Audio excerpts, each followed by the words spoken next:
నమస్తే. తెలంగాణలో హైకోర్టు, తెలంగాణలో స్థానిక సంస్థల పైన హైకోర్టు ఒక కీలక తీర్పునిచ్చింది. ఈరోజు స్థానిక సంస్థల ఎన్నికలు, సర్పంచ్ ఎన్నికలు సెప్టెంబర్ 30 లోగా ఖచ్చితంగా నిర్వహించాలని ఏదైతే తీర్పు వెలువడిందో, దీన్ని తెలుసుకునేందుకు బీసీ సంఘం జాతీయ అధ్యక్షులు జాజుల శ్రీనివాస్ గౌడ్ ప్రస్తుతం మనతో ఫోన్ లైన్‌లో అందుబాటులో ఉన్నారు. తన మాటల్లోనే తెలుసుకుందాం. అసలు హైకోర్టు ఈ తీర్పుని ఎలా చూస్తారు? బీసీల రిజర్వేషన్ అంశం ముడిపడి ఉన్నది గనుక దానిపైన తెలుసుకునే ప్రయత్నం చేద్దాం. శ్రీనివాస్ గౌడ్ గారు నమస్తే అండి. నమస్తే బ్రదర్. చెప్పండి. ఈరోజు తెలంగాణలో హైకోర్టు ఒక కీలక తీర్పునిచ్చింది. స్థానిక సంస్థల ఎన్నికలు, సర్పంచ్ ఎన్నికలు 30 లోపు నిర్వహించాలని. దీన్ని ఎలా చూస్తారు?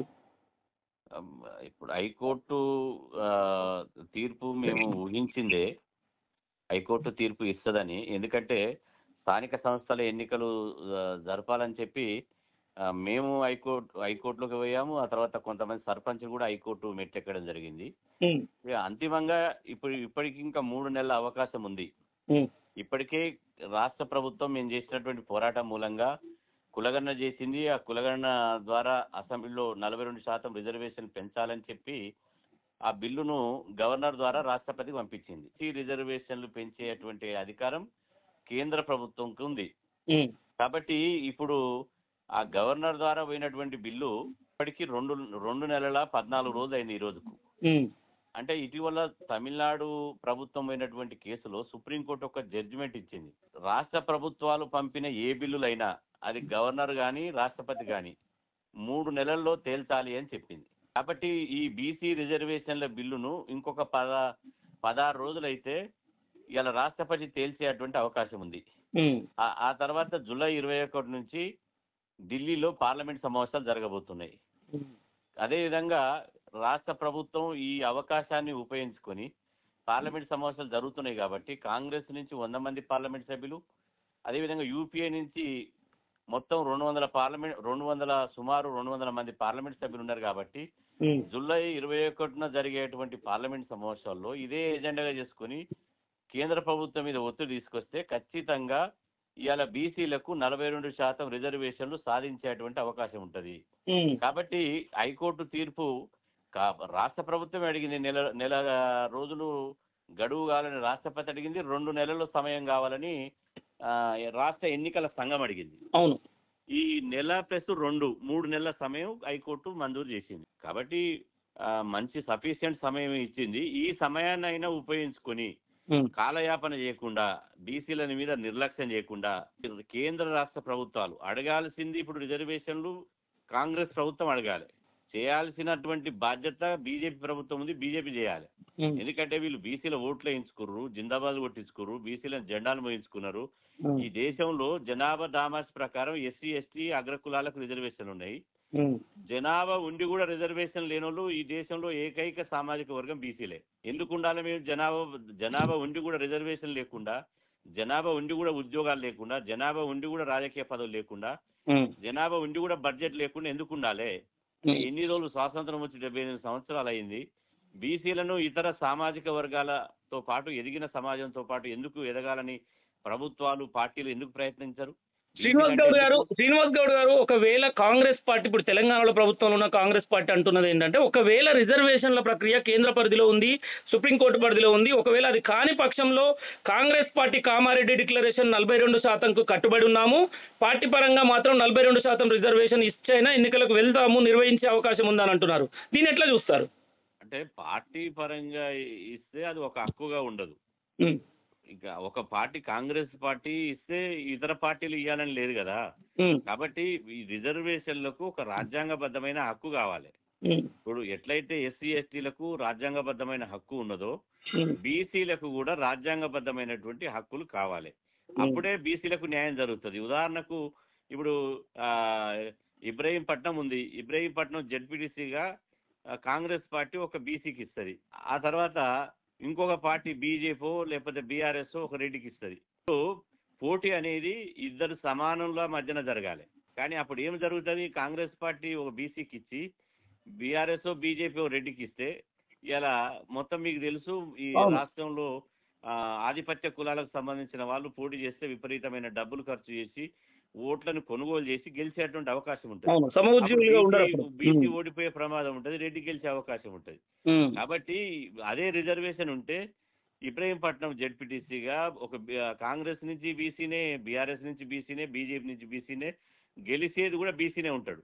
కాబట్టి కాంగ్రెస్ పార్టీని మేము డిమాండ్ చేసేది ఏంటంటే, మీ ప్రయత్నం మీరు చేయండి.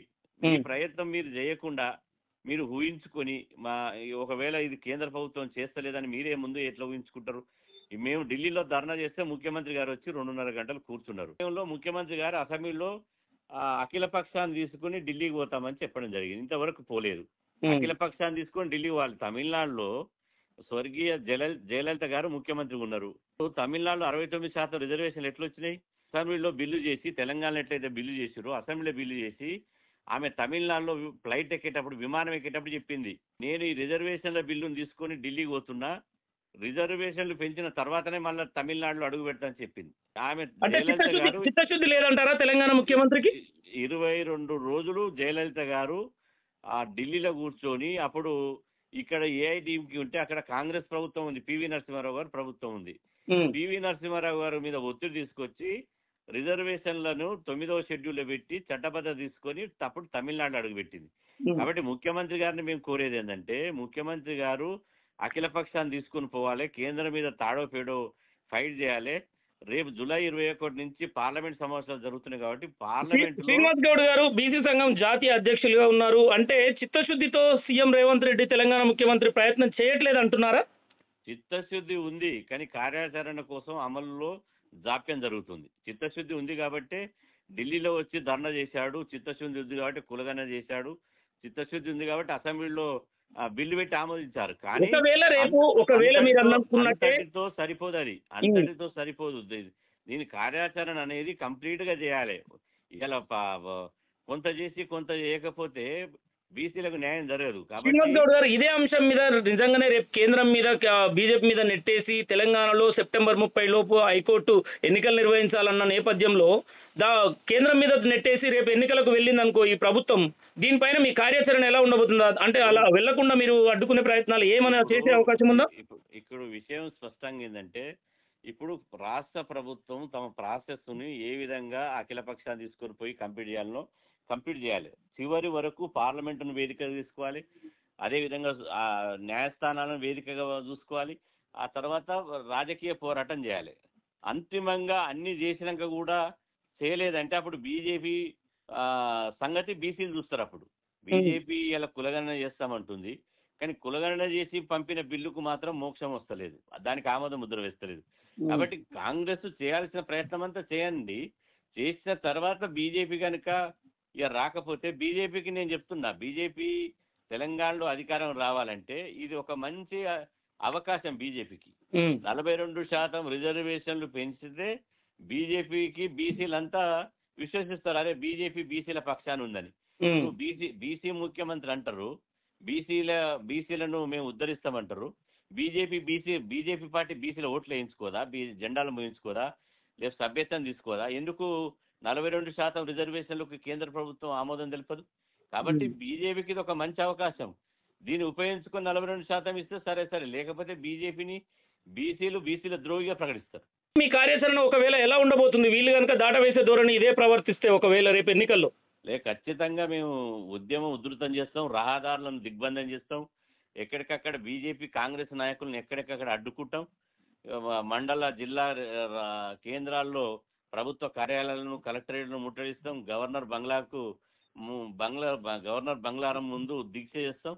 ఎట్టి పరిస్థితుల్లో ఇలా ఎవరిని వదిలిపెట్టేది లేదు. మేము ఏమంటున్నాం, బీసీలు భిక్షం అడగడం లేదు, లేదా బీసీలు తమ జనాభాకు అధికంగా 1% కూడా ఎక్కువ అడగడం లేదు. బీసీలు 56% ఉన్నారని ప్రభుత్వమే తేల్చింది లెక్కలలో. 56% ఉన్నోనికి 42% ఇవ్వమంటే ఎందుకు దస్తురు? ఎందుకు అభ్యంతరం? 42 ఇప్పుడు అగ్రవర్ణాల రిజర్వేషన్లు వాళ్ళు ఉన్న జనాభా 9%, రిజర్వేషన్లు 10% ఇచ్చారు. ఎస్సీ ఎస్టీలకు జనాభా ప్రకారం ఇచ్చారు, ఇవ్వాల్సింది ఎస్సీ ఎస్టీలకు 100% ఇవ్వాల్సిందే. అంటే ఈ ఎన్నికలు నిర్వహించే లోపు రిజర్వేషన్ల ప్రక్రియ సాధ్యమయ్యే పనే అంటారు, సమయం ఉందంటారు? చిత్తశుద్ధి ఉంటే ఏదైనా సాధ్యమవుతుంది. అగ్రవర్ణాల ఈడబ్ల్యూఎస్ రిజర్వేషన్ల బిల్లును 48 గంటల్లో పార్లమెంట్లో పెట్టి ఆమోదం తెలుపుకోరు. అంటే అగ్రకులాల ఎంపీలు, అగ్రకులాల ఎమ్మెల్యేలు వాళ్ళ చట్టసభలు ఉన్నందుకే కదా. అంటే వాళ్ళకి కావాల్సినటువంటి బిల్లులు గంటల్లోనే అయిపోతాయి. బీసీలకు కావాల్సి బీసీలకు